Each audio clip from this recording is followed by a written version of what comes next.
Hello friends, இன்னைக்கு நம்ம சேனல்ல எந்த வீடியோ பார்க்க போறோம்னா delete பண்ண photos and videos எப்படி மறுபடியும் ரெக்கவர் பண்றது அப்படினு பார்க்க போறோம். அதாவது நீங்க ஒரு 3 இல்ல 4 வருஷத்துக்கு முன்னாடி delete பண்ண உங்க போன்ல இல்லாத photos videos மறுபடியும் எப்படி ரெக்கவர் பண்றது அப்படினு பார்க்க போறோம். நார்மலா delete பண்ண photos videos ரெக்கவர் பண்றது கஷ்டம். ஆனா நாங்க சொல்ற மெத்தட ஃபாலோ பண்ணீங்கனா delete பண்ண photos videos மறுபடியும் திரும்ப எடுக்கலாம். இப்போ பாருங்க லைவா நான் உங்களுக்கு ஒரு 5 photos delete பண்ணி ரெக்கவர் பண்ணி காட்ட போறேன். இப்போ பாருங்க இந்த மொபைல்ல 3 photos தான் இருக்கு. இதுக்கு முன்னாடி ஒரு 5 photos நான் delete பண்ணிட்டேன். இப்போ இதுல delete பண்ண photos எதுவும் காட்டல.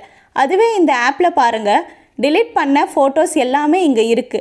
இதை எப்படி மறுபடியும் ரெக்கவர் பண்றது அப்படினு பார்க்க போறோம். அதுக்கு முன்னாடி நம்ம சேனலை இதுவரைக்கும் நீங்க சப்ஸ்கிரைப் பண்ணாம இருந்தீங்கனா சப்ஸ்கிரைப் பண்ணிக்கோங்க. கூடவே ஒரு பெல் ஐகான் இருக்கும். கிளிக் பண்ணிட்டு ஆல் அப்படிங்கறத அழுத்திக்கோங்க. இந்த வீடியோ உங்களுக்கு பிடிச்ச மாதிரி லைக் பண்ணிட்டு உங்க ஃப்ரெண்ட்ஸ்க்கு ஷேர் பண்ணுங்க. இந்த வீடியோல ஏதாவது டவுட் இருந்தா கீழ கமெண்ட் பண்ணுங்க. delete பண்ண photos videos திரும்ப எடுக்கிறதுக்கான ஆப் லிங்க் இந்த வீடியோ கீழ டெஸ்கிரிப்ஷன்ல கொடுத்திருக்கேன். கிளிக் பண்ணி இன்ஸ்டால் பண்ணிக்கோங்க. அந்த ஆப் இன்ஸ்டால் பண்ண உடனே மெயின் பேஜ் இப்படி தான் இருக்கும். இதில் செலக்ட் லாங்குவேஜில் இங்கிலீஷ் அப்படின்றத கொடுத்துக்கோங்க.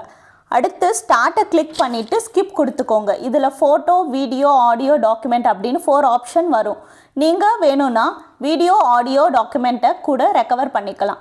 இப்போ நம்ம ஃபோட்டோ ரெக்கவர் பண்ண வேண்டியதால் ஃபோட்டோ அப்படிங்கிறத கிளிக் பண்ணிக்கிறேன். அடுத்த ஸ்கேன் ஆல் ஃபைல்ஸை கிளிக் பண்ணிக்கோங்க.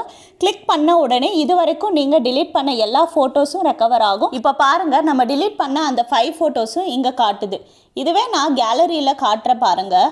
இதில் delete பண்ண ஃபோட்டோஸ் இங்கே இல்லை. இப்போது இந்த ஆப்பில் பார்த்தீங்களன்னா இருக்குது. இதை ரெக்கவர் பண்ண அந்த ஃபோட்டோஸ் மேலே கிளிக் பண்ணிங்களன்னா மேலே ரெக்கவர் அப்படின்னு ஒரு ஆப்ஷன் காட்டும்.